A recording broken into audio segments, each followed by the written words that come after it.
સ્વીકારતા નથી એટલે કોઈક દયાળુ આત્મા એના પાછળ બાપુ કોઈ દયાળુ આત્મા કે કોઈ સ્વીકારતા નથી તો એને સ્વીકારવામાં આવે, પણ એને એના મા બાપને એના વાલીઓને બોલાવી એના પુત્રને બોલાવી અને હવે પછી એનું પૂરેપૂરું ધ્યાન રાખે અને જે કંઈ હોય તે પોતે પોતાની રીતે મા બાપને લેવા તૈયાર થાય.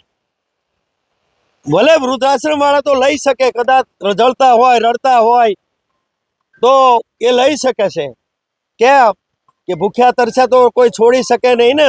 સંતોમાં કદાચ મારા આશ્રમમાં આવ્યા તો મારા આશ્રમમાં આવીને કીધું બાપુ આની પાછળ કોઈ નથી અને આ છોકરા છે પણ બહાર છે, અમારે કોઈ સગવડ નથી તો આપવી પડે, અમારી ફરજ છે સંતો તરીકે. એમ કોઈ સંસ્થા લઈને બેઠો હોય તો એની ફરજ છે, પણ મૂકવા જનારની ફરજ નથી. જે મૂકવા જાય છે એની ફરજ નથી કે મૂકવા જવું વૃદ્ધાશ્રમમાં, એ એની ફરજ નથી.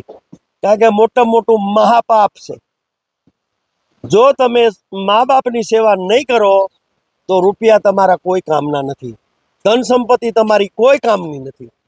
બહાર દેખાવ માટે સારા સારા કપડાં પહેરીને બહાર નીકળી જવું, મા બાપ દુઃખી થતા હોય અને એ બધું વિચારણા લેવામાં મહાપાપ છે. મારો શાસ્ત્ર એવું કહે છે હૃદયનું કે મહાપાપ છે. આ મા બાપની સેવા નહીં કરો તો મહાપાપ છે, ક્યારેય સુખી નહીં થાવ ને નહીં થાવ.